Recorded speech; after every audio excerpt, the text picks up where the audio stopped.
Samistanku mora pranam.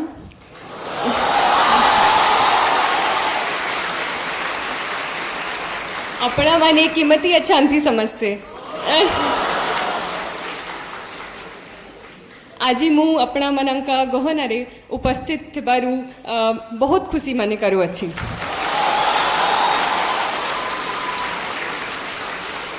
Apologies for the pronunciation errors, if any, but I'm really happy to be amongst all of you today. It's a great honor, and even more so as a student of history, to be present in this historic city of temples, Bhubaneswar, with its proximity to Puri, the home of Lord Jagannath, Bhubaneswar itself being the home of the Lingaraj temple, and not only that, its proximity to the Jain caves of Udaygiri and Khandagiri, the Hathi Gumfa inscription of Kharavela, as well as the Dhauli elephant, the Dhauli rocky dict. So it's truly a pleasure to be in this historic land and to be amongst all of you, such excited faces that I'm able to see today. So I'm thankful to Dilip sir, I'm thankful to Vajirao IAS Academy to bring me here and to get an opportunity to interact with all of you.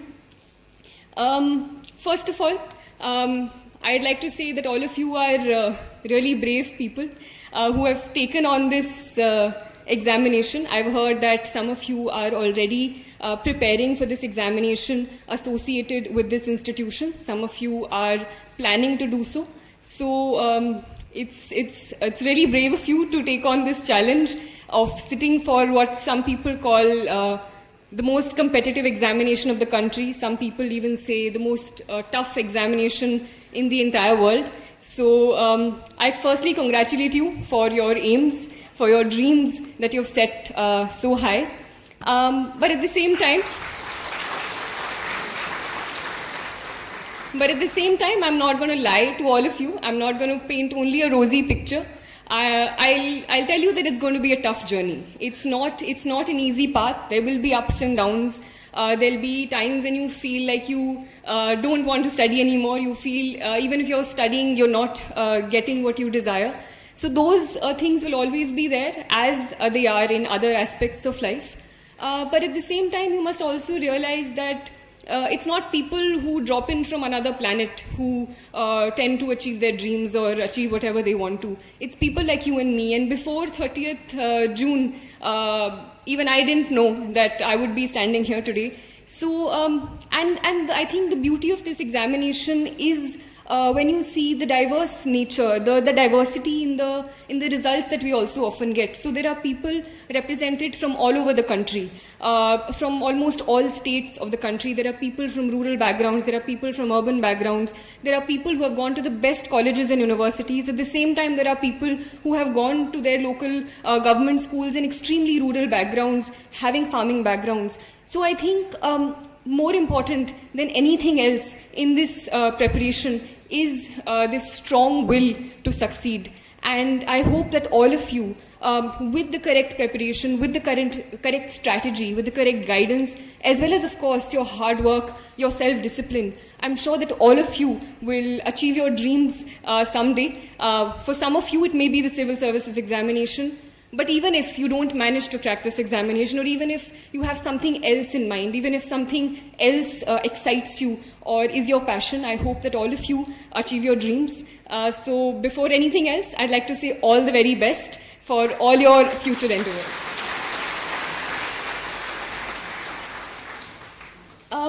And I'm no one to come and give you success mantras or tell you. I'm also at the very beginning of my journey, so I'm not going to tell you success mantras as to how to succeed in life. All I can do is tell you about my journey, and if that resonates with you, if you find things that you think may work out for you as well, because everyone has a different strategy, everyone has different priorities in life, everyone has different things that they want to achieve and different ways as to how to do it. So I can only tell you my journey, how I managed to deal with certain things, the problems that I faced, how I managed to overcome them. And all that I can say is, if you have decided to enter this examination, know why you're doing it, know what is your goal and what is it that motivates you, that is asking you to sit for this examination. Make sure it's not just external pressure. And if you have taken that journey, started that journey, it's possible that some of you may not succeed, but whatever the outcome is, you'll come out richer. You'll come out gaining a lot more knowledge, a lot more experience, and whatever comes at you, try to look at it as an experience that is going to teach you. And try to not get disheartened. It's easy to say that when you've sort of gained some sort of success, or when you're on the other side of it. But try to look at things with a positive outlook. Try to look at whatever positive that you can get out of it. So enough with this bhashan. I'll start with my as to how I started my preparation and what motivated me towards it. So firstly, I even during school, I did not always think that I'll become a civil servant. It was not something that was in my head. But I was always clear that I wanted to do something where I would be working with people, where I would be working on the ground. So even in school, starting from 6th, 7th, we had this option of choosing a club in school. So there used to be options like music or dance or debating. So those things also I sometimes participated in, but my main club that I chose was community service, where we used to stay back after school, teach children from the nearby government schools, even after that. So I think it was always something that I wanted to do, but it was only later when I saw examples around me of people who were bringing about a change in society that I thought that the civil services or the administrative services specifically would be a way in which I would be able to do that to the best of my ability. So, and there were, again, many examples in front of me who showed me that. So, while I had started reading, I saw examples of an IAS officer, MS Lakshmi Priya, in Assam in Bongaigaon, who through little initiatives that she had started, Project Sampurna in Assam, tackling the problem of malnutrition. Or Aki Ravi Krishna in Telangana, who had begun this process of Gudi Cheruvu initiative, in which he managed to raise the water table by about 6 meters. So these were things with slight changes, and with the right will, they were able to bring about a huge change to the people around them. So people like these motivated me, and I thought to myself that this is probably one platform where I can best serve my country in a way. So this was my idea. Towards the end of my graduation, latter half of my graduation, I decided that this is what I'm going to do. After my graduation, I started preparing for this examination. There were, again, as I said, many downs in this preparation as well. So 2 things that immediately come to my mind when I was asked is, so I gave my first attempt in 2020, which was last year. This was 2021, the attempt that I managed to succeed in. In that attempt, I cleared my preliminary examination. While I clearly remember that day also. It was around 11, 12 at night, quite late, and I was just going through my detailed application form to correct any minor errors that before submitting it finally. And I just realized that my medium for the mains examination, GS papers, the general studies papers, was Hindi. And I remember I kept staring at it for a really long time because I couldn't believe that it was Hindi. That, again, is an entirely different story, but we tried to go to UPSC many times and try to make that change again. There was some technical error due to which it had happened. I still don't know how it had happened. But the thing was that it had happened. There was nothing that could change it. And there were only two opportunities and 2 options available in front of me. Either I could forego my attempt and leave it and wait for the next mains and prepare for the next mains and next prelims, or I could do whatever I could in those 2 months and try to give the examination in Hindi. And I chose the latter. I think at that time, even for a second, I think it did not occur to me that I could somehow leave it. And I think I'm no one to preach, but I'd just like to say that anything that life gives you, I think it's always a good idea to take it for the positive. And it's often said that life is 20% what is given to you and 80% of what you make of it or what you see it as. So I probably saw it as another opportunity to learn Hindi better or learn my language better. So in those 2 months, so things like, it's easy to learn because I liked Hindi. Reading Hindi is my mother tongue, but learning it in a completely different way in terms of technical terms was a whole new challenge. So GDP became Sakal Gharelu Utpad. longitude and latitude became Akshansh, Deshantar, Ushnakatibandhiya, temperate, tropical. It was another challenge altogether, but it was also exciting. So I think it's how you look at it as well. That was the first this thing, and it's likely that you will fail also, or how you define failure is also another matter. So I missed the interview call by 1 mark, but I think I learned. But even that missing, I took it as a challenge, because I was positive that if I can do it in Hindi and still miss it by 1 mark, if I do it in English, which I'm much more comfortable with, it's much more likely that I will succeed. So I took it as a motivating factor. So this was the first thing. The second time where I felt was a little downward curve in my preparation was this time's mains, where I was really sick, and I had high fever. There was a lot of fatigue. So there was a point in time, two days before my optional papers, 2 days I couldn't study at all. I couldn't even pick up a book. 2 days before it, I was literally texting my mother on WhatsApp things that I wanted, because I didn't have the energy to speak. This is not something that I'm exaggerating, but there was so much fatigue in my body. But at that point, you know that there are 3 days to go. You can either give it your all and not regret it later, or relax at that point and regret ki if I had pushed myself during those 3 days. So that's what I told myself. It's just 3 more days, 2 more days, 1 more day. I literally pushed myself to the hilt till I finally wrote my last word and heaved a sigh of relief on the last day of my optional papers. So I was asked to talk about certain ups and downs in my journey. So this is what I'm going to, 2 things that came to my mind. And the only thing I can say is all of us have our own experiences, all of us make our own mistakes, and I made mistakes. And the only thing is not to repeat those mistakes, to learn from them and go forward. And take anything that life gives you as a challenge. Go with it with a problem-solving approach, a solution-oriented approach as to this is something that is thrown at me. How can I best maneuver it? How can I go about it? And I think that's a positive way to look at life, and keep you more happy, I feel, if nothing else. Coming to my actual preparation. So this is when I turn to how I prepared for this examination. As all of you know, or some of you know who are preparing for this examination, it consists of 3 different stages: the preliminary examination, the mains examination, and the personality test or the interview. So firstly, it's important to understand that it's not a clear-cut division. You can't just prepare for prelims, you can't just prepare for mains, you can't just prepare for interview. It's a holistic preparation, it's an integrated preparation where your foundations need to be very, very strong. And I made sure that there were 2-3 things that I kept in mind. First was keeping my sources limited. So whatever subjects that I had, I used to rely on 1, maximum 2 books for my very, very basic preparation.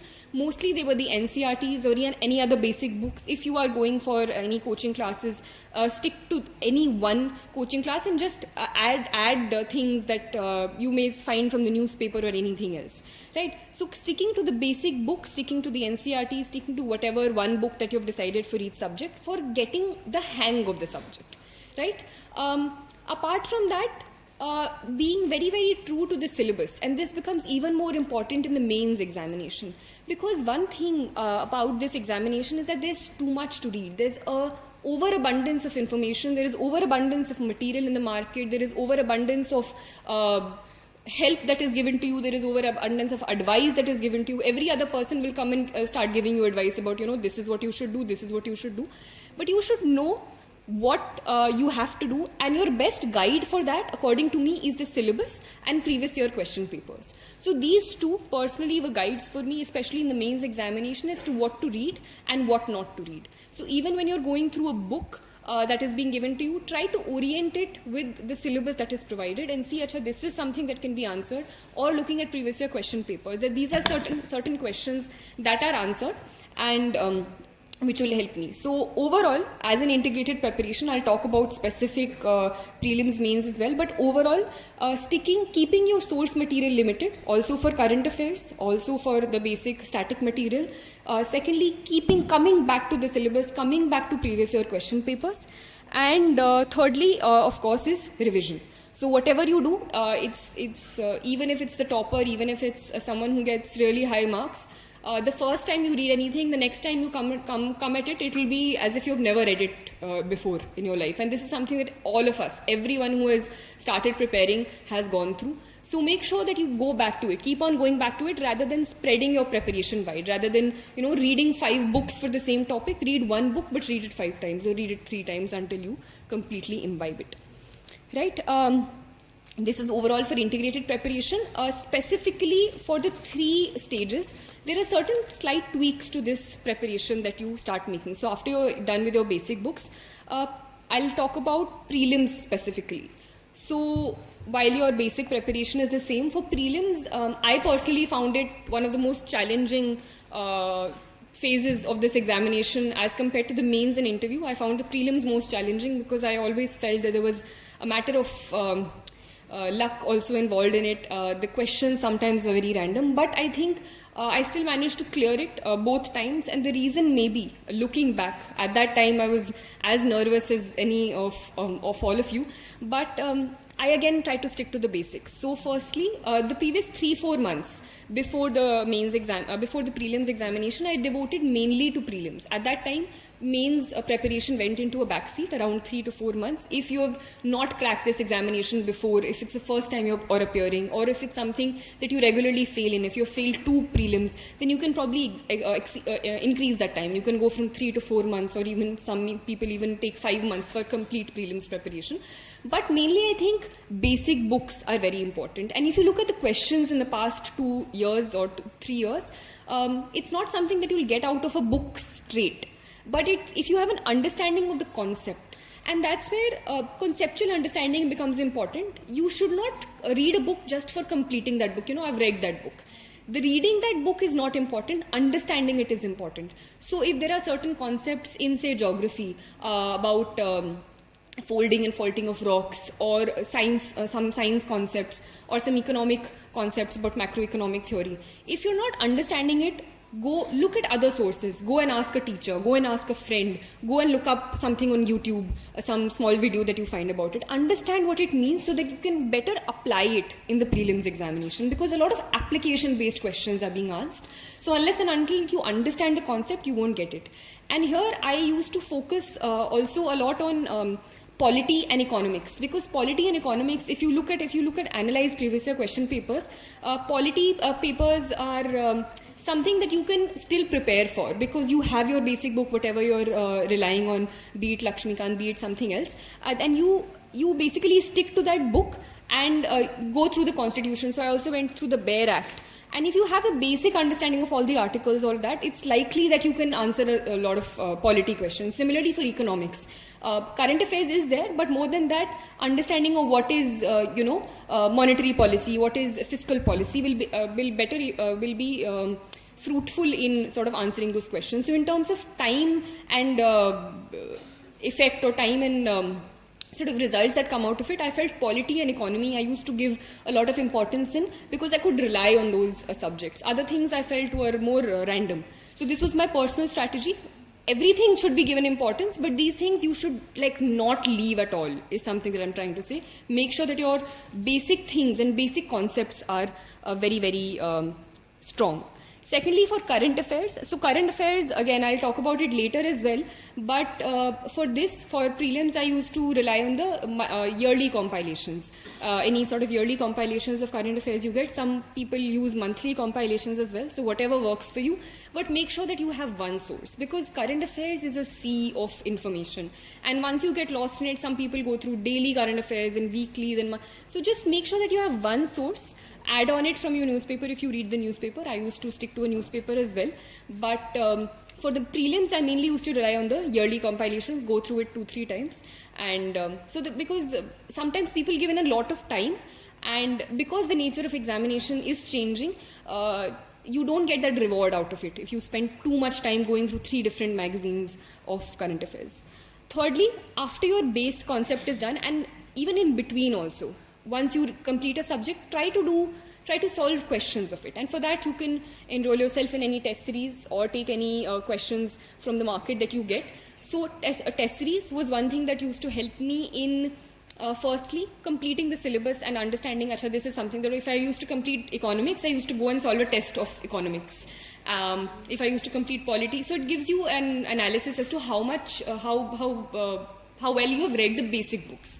Okay. Apart from that, practice of not just test series but also previous year papers, because previous year papers are important in helping you understand the language of the questions, the nature of the questions, and also the nature is also sometimes that you don't get it from a book. So you also get the knack of eliminating questions or getting to know, Acha, this is something that I can do if something like that comes, or trying to find corollaries in other papers. So previous year question papers are really important. I often give examples of where even questions are repeated. So say a question on right to privacy being part of which fundamental right was a question that was repeated verbatim. Similarly, there was a question on economics that was repeated within a matter of 2-3 years. So it's a reward that you get. Similarly, questions on history. So last year, I think, the year before this, there was a question on Mongols. And someone who had probably gone back and looked up what the Mongols were when they came to India would have maybe been able to answer the question that came this year. So both here there was a question on Mongols with slight differences, and the other options, if one had analyzed, one could probably answer the question that came this year. So going back to previous year question papers, not only the question but also Google searching other words, other options, looking back at the subject is something that really helped me, which probably helped me get through prelims at both in both years that I gave this examination. So basic books, current affairs, test series practice, at least 3-4 months pehle to I used to do a lot of test series in the last 3 months. Before that also you can beech mein do if you want. It also helps you understand how many questions you want to attempt in the final paper. So if you have good accuracy, some people go for 80 questions or even less, or I personally went for a lot of questions. I went for 90-95 questions, but it depends. So all of that you will analyze when you're doing these test series and you're understanding which questions to attempt, which not to attempt, because negative marking also pulls people down. Apart from that, previous year question papers analysis, not only for practice, but I used to figure out things that I'll make notes of separately, which I couldn't find in any book. So in the previous year papers, if I'm finding a lot of questions on Buddhism and Jainism, and I'm not finding that specific content in a book, so I used to make 1 or 2 page notes based on Google search, based on going through a certain book, and revise them later. Similarly for maps, because maps is something that fetched you 5-6 questions sometimes. So going through maps, so I used to make a timetable before the prelims that every day for the last 2 months I used to devote say 15 minutes or half an hour to just the map questions, because you can't do all of them in one day. So just looking at a certain continent's map or going through certain videos that you find on YouTube, anything like that. So these are things that you have to figure out by analyzing, and these are things that no one will specifically tell you also. You will have to do this hard work yourself. Sometimes you just rely on acha toppers, notes are there, toppers, this thing is there, we'll just go and use it. That process of going through it yourself is also important, even if you're taking toppers notes. So I used to take sometimes look at toppers answer copies or take toppers notes from certain sources, but making that your own as well, going through that, adding stuff on your own, regularly revising it until you make it your own is also important. Okay, similarly for CSAT, for indexes, schemes, I used to make certain things, certain parts of the day which required regular revision. So I used to do that, devote 10-15 minutes every day, rather than, sitting one day entirely where it doesn't all go into your head. So whatever works for you, try to make a timetable that works for you, try to make a schedule that works for you, rather than blindly aping the person next to you, or getting, rattled that, this person is doing this book, it looks better, maybe he knows more or she knows more. Have faith in yourself, have faith. Firstly, strategize, and once you strategize, have faith in whatever path you're following by making slight changes that you find necessary. So this was my prelims preparation. Next comes mains, and within mains I'll talk about 2 main things as separate topics as well. 2 things which were important for me. One is answer writing, the second is note making.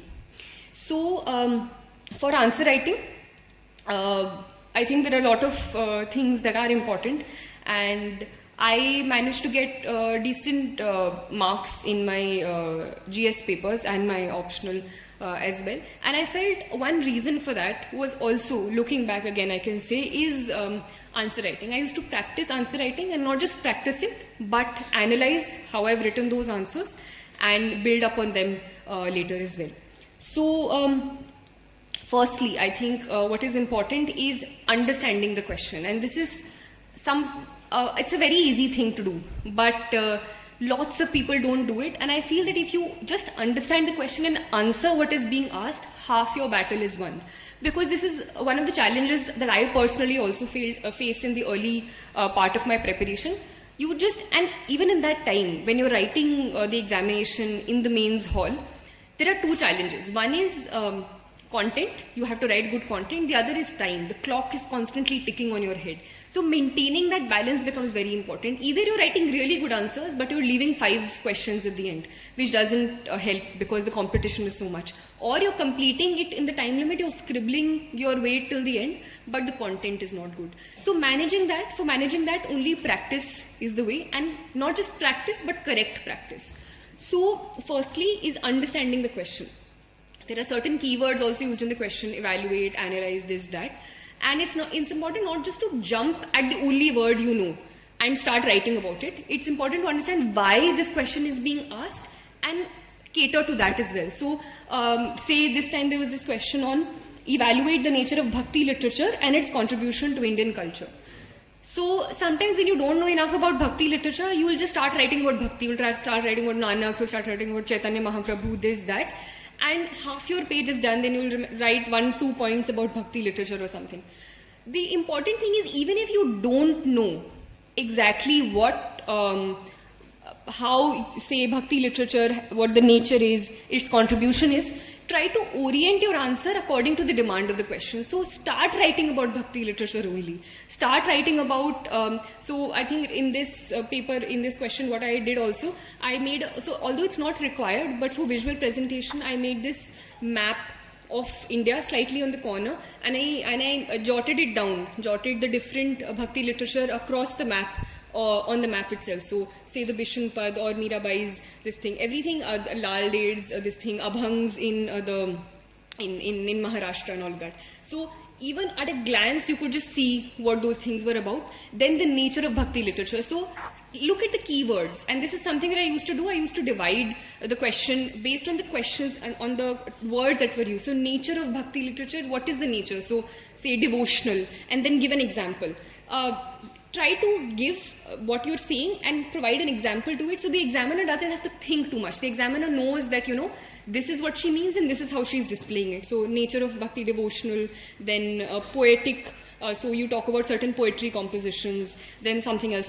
Then the second part of the question was its contribution to Indian culture. So the contribution you think about, and when you make these headings, even if you didn't know the answer yourself, you start making links in your head also. What can be the contribution of Bhakti literature? It can possibly be to, bringing about this temple tradition, how these Bhakti songs were sung in the temples, how that created the musical culture that probably developed out of it. So these are things that you won't read, but you can associate with things around you. And saath mein you're providing examples about, say, Shankaracharya, and these are things that will come because we have things that we've seen in our homes, we've seen somewhere else. So if you just stick to the wordings in the question, what is being asked in the question, rather than coming back to only what you've read in the books. Bhakti I read in that book, Nanak was written, Kabir was written, so I'll just write that. That won't fetch you marks. Understand what the question is, try to relate it with your environment around you, and try to answer those questions in that way.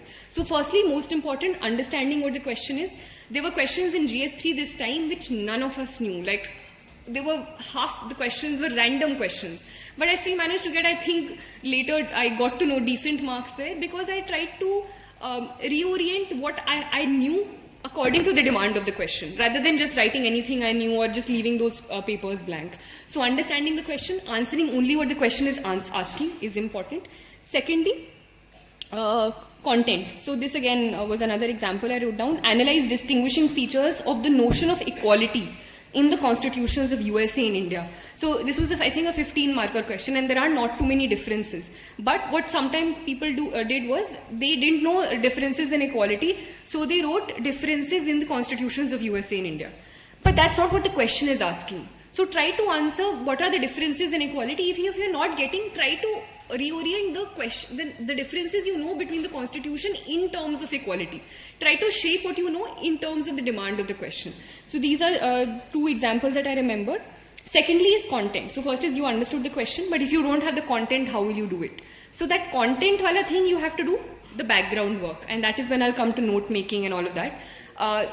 In the examination hall, during those 3 hours, you don't have the time to think. You can't just sit around and think, acha, this, that. All of that you need to do before the examination, and your content, to a large extent, apart from on-the-spot thinking, needs to be prepared. For that, for example, GS2, which is polity and all, I had prepared lists or in the sense topics and committees that I could quote. Say in railways, I will talk about the Anil Kakodkar committee. In something else, I'll talk about the second ARC and the recommendations that they've given. So you're not just writing random things, but you're adding to it. Once your basic, and this can only be done once your concepts are clear. If you're starting your preparation and you start doing this, it won't fetch you anything because your basics are not clear yet. But once your basic content is done, to make it better. So my aim was in answer writing this year to make my answer better from the person before and after me. And how could I do it? By adding content to it.